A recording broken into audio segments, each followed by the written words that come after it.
In the name of God, the most gracious, the most merciful. At the beginning of his life, Omar bin Al-Khattab was one of the people most hostile to Islam and its followers.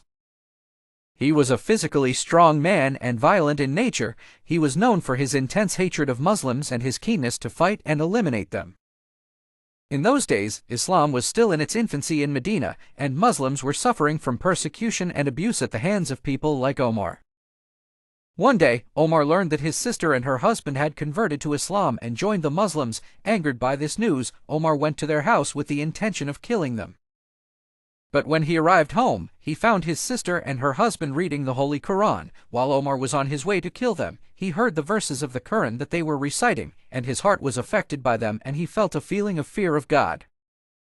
Omar stood in amazement, then asked his sister to give him the newspaper they were reading from. When he read the verses, he was overwhelmed by the enlightening truth of Islam, and his heart changed, and he believed in God and the message of Muhammad. May God bless him and grant him peace.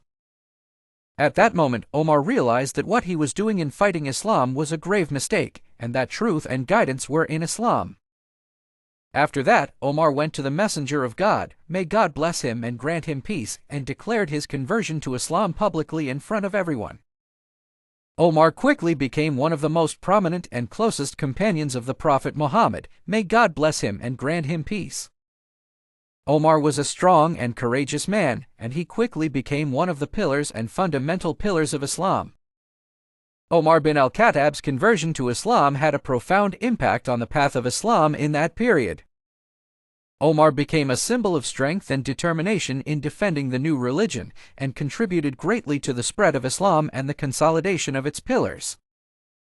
Throughout his life, Omar remained the commander of the faithful and a rightly guided caliph who expanded the scope of the Islamic State and consolidated its principles.